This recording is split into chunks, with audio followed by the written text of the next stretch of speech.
Michael Madhusudan ও মুক্তিযুদ্ধের প্রথম স্বাধীন জেলা যশোর থেকে আপনাকে জানাচ্ছি শুভ সকাল। চলুন দেখে আসি বাংলার ঐতিহ্যবাহী এই শহরকে একটি ভিন্ন চোখে। ভোরের সকাল, মানুষ বেরোচ্ছে তার জীবিকার জন্য। দেখতে দেখতেই আমরা শুরু করলাম আজকের এই জার্নিটা আরবপুর মোড় থেকে। আরবপুর মোড় থেকে আমরা চলে গেলাম পালবাড়িতে, এবং পালবাড়ির এটা ছিল মুক্তিযুদ্ধের একটা মনুমেন্ট। পালবাড়ি থেকে আমরা যাচ্ছি পুলিশ লাইন ধরে আমাদের বিখ্যাত সেই দড়াটানার মোড়ে, এবং যেতে যেতে আমরা দেখব যশোরের একটা চমৎকার শহীদ মিনার, যে শহীদ মিনারটি যশোরের দড়াটানার মোড়ের খুব কাছেই অবস্থিত। আর এই শহীদ মিনারের খুবই পাশে অবস্থিত বাংলাদেশের প্রথম কালেক্টরেট ভবন, যশোর জেলার কালেক্টরেট ভবন।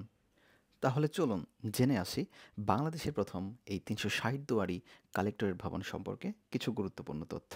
যশোর কালেক্টরেট ভবন ১৭৮৬ সালে স্থাপিত হয়, যা কিনা বর্তমানে জেলা প্রশাসকের কার্যালয় হিসেবে ব্যবহৃত হচ্ছে।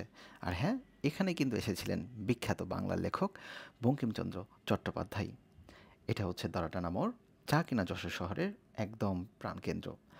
আর এই প্রাণকেন্দ্রে অবস্থান করছে হসপিটাল, পার্ক, বাজারসহ আরও গুরুত্বপূর্ণ কিছু স্থাপনা। আর বিখ্যাত কালেক্টরেট ভবনের পাশ দিয়ে চলে গিয়েছে একটা রাস্তা, যেই রাস্তাকে আমরা বলি প্যারিস রোড। আর এই প্যারিস রোডে সন্ধ্যায় হাজার হাজার মানুষের আনাগোনা হয়, এবং সেখানে বসে অনেক খাবারের পসরা। আর এরপরে আপনারা দেখবেন বাংলাদেশের সর্বপ্রাচীন পৌরসভা যশোর পৌরসভা, যা কিনা ১৮৬৪ সালে প্রতিষ্ঠিত হয়। যশোর পৌরসভার মোট জনসংখ্যা ২,৯৮,০০০, এবং জনসংখ্যার দিক থেকে পঞ্চম বৃহত্তম পৌরসভা হচ্ছে এই যশোর পৌরসভা।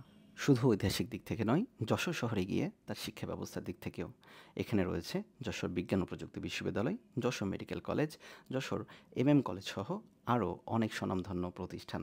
আর হ্যাঁ, যেটা না বললেই নয়, যশোরে অবস্থান করছে দক্ষিণবঙ্গের সবচেয়ে বড় সেনাবাহিনীর ক্যান্টনমেন্ট। এখানে অবস্থান করছে বাংলাদেশ বিমান বাহিনীর প্রশিক্ষণ একাডেমি এবং যশোর বিমানবন্দর। আর এখন আপনারা দেখছেন যশোর রেলওয়ে জংশন, যেখান থেকে মাত্র ৩ ঘন্টায় যশোর থেকে ঢাকা যাওয়া যায়। আর যশোরের যোগাযোগ ব্যবস্থা যুক্ত রয়েছে বাস, ট্রেন এবং আকাশ ব্যবস্থা। দৃষ্টিনন্দন এই মসজিদ এবং বাংলাদেশের প্রাচীন জেলা স্কুল যশোর জেলা স্কুল যশোরের ঐতিহ্যকে এবং সৌন্দর্যকে আরও বাড়িয়ে দেয়। মুন্সি মেহেরুল্লাহ ময়দানের পাশে অবস্থান করছে জেলা মিলনায়তন। আর সেখান থেকেই দড়াটানা হয়ে আমরা যাব নিউ মার্কেটের দিকে, এবং নিউ মার্কেটের দিকে যেতে যেতে আপনাদের চোখে পড়বে যশোর কেন্দ্রীয় কারাগার। এবং এই নিউ মার্কেট এলাকাটি যশোরের একটি যোগাযোগ হাব, এবং এখান থেকে বাংলাদেশের বিভিন্ন অঞ্চলে মানুষজন যাতায়াত করে থাকে। আর হ্যাঁ, দেখতে দেখতেই আমরা চলে আসলাম বিখ্যাত মণিহারের মোড়ে। আর এই মণিহারের মোড়েই কিন্তু